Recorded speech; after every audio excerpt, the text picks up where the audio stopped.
Team of the Year is here.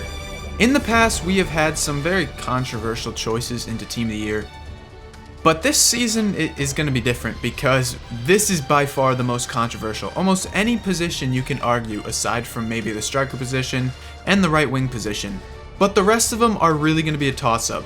So in today, I'm going to share my Team of the Year predictions, who I think is going to get in and who I think is going to be just left out of this Team of the Year. But before we begin, I have one thing to ask of you guys, and that is to drop your Team of the Year 11 into the comments down below. And while you guys are on the way down, make sure you guys drop a like and subscribe to the channel, and I'll pick a few of your Team of the Year comments to feature into the next video. So let's start it off. We're going to start at the goalkeeper position here, and we really only have 3 goalkeepers who are really in consideration. The first one, and he is our Team of the Year nominee, he is not going to be the goalkeeper for Team of the Year, and that is Oblak. 66 appearances for him, as well as 182 saves, 33 clean sheets, and 1 trophy for him. He had a very good season, but the other 2 goalkeepers just won a trophy that was much bigger. And keep in mind, these stats were taken from a few weeks ago, so they might be all just a little bit different. We're going to kind of round them here.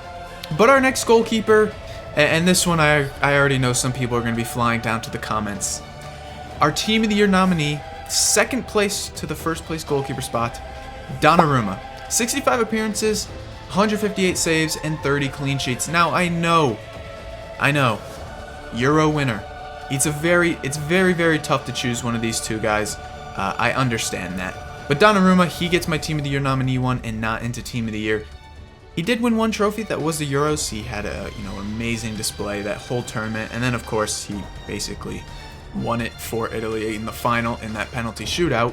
But there's just one keeper that I thought played a little bit better, and that had to have been Edouard Mendy. Now he did have less appearances and less saves. He had about 30 less saves than Donnarumma did, but he had way more clean sheets, and he also won the Champions League and another trophy, and that is Edouard Mendy. Really tough one to decide here, but yes, he does get into my goalkeeper spot. Pretty controversial, I know. But we move on to the left back spot. And there, we only really had 2 choices. I feel like the defenders this year, there wasn't really much to choose from. I feel like a lot of defenders weren't very great. Our first nominee is going to be Theo Hernandez. He had 56 appearances, around 70-something tackles, and then a trophy with AC Milan. That was it. He didn't do too much. And João Cancelo, he is the left back winner. He's going to get in Team of the Year. He was by far the best fullback in the world this year. He had a great, amazing season last season. This year, he's off to a huge start. He's got so many attacking returns, too. I didn't even calculate that into the Team of the Year vote. 66 appearances. He has over 120, 30 tackles. 2 trophies with Manchester City. It looks like they're going to be winning the Premier League again at the moment. There's not much more to say. He's going to get in Team of the Year. And I want to say that he's actually been one of the few guys that I've seen get into everybody's Team of the Year. And then we head on over to the other fullback spot at the right back position. Now this one I know is going to get a lot of talk about too. So the Team of the Year nominee, I chose it as Hakimi. 58 appearances, around 80-something tackles, and a trophy. I believe the trophy was with Inter anyways last year. So he really hasn't done too much, I feel like, in this season. He's played well, don't get me wrong, but I feel like he hasn't been as a standout player as he was last season. But then you can argue the same thing with my Team of the Year choice in Trent Alexander-Arnold. Now, ignore the Liverpool shirt. It's not a biased thing, I promise. But his attacking returns have just been so great this season. I feel like that just pushes him over the edge. However, he's kind of the opposite of Hakimi. I feel like last season Trent was invisible the entire second half of that season. And this season he's really been this is the only season he's been really performing in. And of course he didn't have a trophy, whereas Hakimi did. So another one that's kind of a toss-up. Of course, this is kind of a Team of the Year fan vote, and I feel like Trent will win the fan vote over Hakimi anyways. It's going to be kind of interesting to see what happens there. Now at the center back spot, again, there wasn't many to choose from, I feel like. And, well, our one Team of the Year nominee that I did kind of include that could have gotten a good shout, he won't get in. I'm pretty much guaranteed the 2 center backs will be the ones I chose. And that's Leonardo Bonucci. Obviously, he did win the Euros. He had a very good summer tournament. Stats-wise, he did very good too. He won a couple trophies and stuff like that. But he was just no match for our 2 center backs in Ruben Dias and Marquinhos. I feel like these 2 are going to be the one that wins. I see them in every prediction. I see them in almost every Team of the Year choice that kind of goes out. And at the end of the day, I mean, that's just kind of, those are the two that are going to win it. No one else has come close this year. No Ramos, no Virgil van Dijk. Next up, we move to the CDM spot, and this year I think they're going to include kind of this formation that's on the screen right now. And interesting one here. So my Team of the Year nominee, the one that doesn't get in, is going to be Casemiro. Now, he had a very good season. He had 59 appearances, about 7 goals, 6 assists. Obviously, he's a CDM. He's not going to rack it up. But he didn't win any trophies. And for some reason, I feel like I haven't seen enough of the player I chose this year, despite having an amazing season. And that was Joshua Kimmich. He had 59 appearances, about 8 goals, and around 18 assists, I want to say it was, maybe give or take a couple. But he also won about like 4 trophies with Bayern and whatever else this year for himself. So he had a really great season and a really great calendar year as well. I'm surprised not more people included him. I do think he might be one that slides into the Team of the Year. He had a great year. He's by far the best kind of holding mid. So it just kind of makes sense. But now in these 2 center mid spots, we have a lot to choose from. So first off, we're going to start with our nominees, of course, that aren't going to get in. And the first one, I feel like, again, he's kind of like Trent. Last season, he was very amazing. And then this year, he's literally become invisible. And that's Bruno Fernandes. The guy absolutely went off in the Premier League last season. But ever since Cristiano Ronaldo came into the side for Manchester United, he's been invisible. He had 72 appearances, 32 goals, 27 assists. He's been he was amazing. And if he kept it up this season, regardless of whatever might have happened, he definitely would have gotten into this Team of the Year. Next up on the list, and this one's gonna probably get a little bit of a talk about, and that's N'Golo Kante. Now, of course, they did win the Champions League. He was amazing as well. He had 58 appearances, about 2 or 3 goals to 3 assists or something like that. He's a holding mid. He doesn't get much attacking threats. But I decided to leave him out because I just feel like there was a couple better players, and I think really his spot was more of he's up against more of Joshua Kimmich for that spot than the other 2 that got in, I feel like. But at the end of the day, N'Golo's a great player, and there's always a shout for 12th man for him.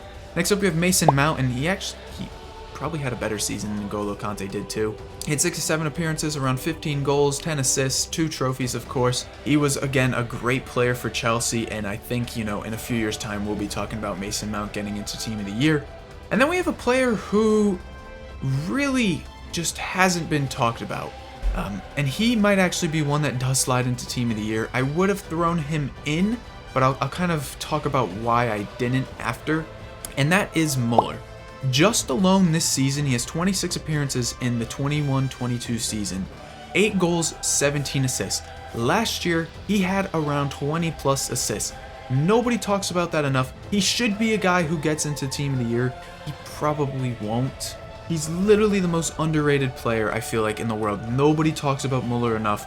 He does deserve to get in, but unfortunately, he probably will miss out as well. And then we get into our 2 Team of the Year spots here. And the first one's going to be Kevin De Bruyne. This one kind of was a no-brainer. He had 13 goals, 22 assists, won the Premier League, got to the Champions League final. It's Kevin De Bruyne. He'll get in. It's a popularity vote, too, at the end of the day. He'll definitely be one that slides in. And then we have the most controversial one, but I can see him getting into Team of the Year, honestly, and it's Jorginho. 52 appearances, around 60 appearances, about 10 plus goals, a few assists, 3 trophies. Obviously, he won Euros, he won the Champions League, and then, he was in the very top spots for the Ballon d'Or. He'll probably slide into Team of the Year. Now listen, I know it's a fan vote, but the fan vote is a little bit manipulated. We know EA really chooses the players whoever they want to. I could see Jorginho getting in, unfortunately. It's a little weird, but it's going to happen. Alright, so for the attackers, I decided to kind of group them all together. So we're going to start off with the nominees, and then our final 3 will be the attacking 3, because I actually chose 2 players who play in a kind of similar position. You'll see. So anyways, we're going to start off with the guys who I think will probably be at the lowest point of getting in. The first one's going to be Chiesa here. He had a very good season for Juve. I think, he's kind of gone under the radar too. He's not got a shot at getting into Team of the Year, but I did feel like I needed to include him in the nominees. Because he still had a very good season. He's still a very young player. It'll be nice to see him get in. And next up right beside him, a player who had a very great last season. This year he's been good, but obviously not the best, and that's Memphis Depay. He had 65 appearances in the 2021 calendar year, around 40 goals and 20 assists. Really great player. Obviously, he's got his nomination from last season, as this year Barcelona have not been good enough, and he's not been good enough at that team, unfortunately, but yeah. So then we have another one that's very close, and I was actually a little surprised when going over the stats for this guy. That's Erling Haaland. He had around 50 goals and 15 assists. He did win a trophy. I want to say it wasn't anything crazy. But this guy is getting closer and closer to sliding into Team of the Year. The only, real thing, the real downside with him was, of course, the only thing with him, unfortunately, is it isn't a stats game. Of course, Team of the Year does matter about the importance of those matches, and I feel like a lot of his goals came in unimportant matches and stuff like that.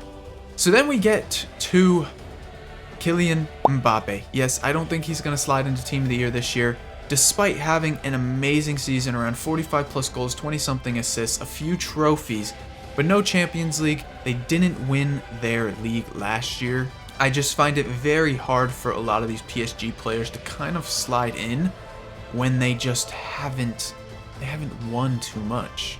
And then we come up with two guys who are going to be competing for the 12th man spot.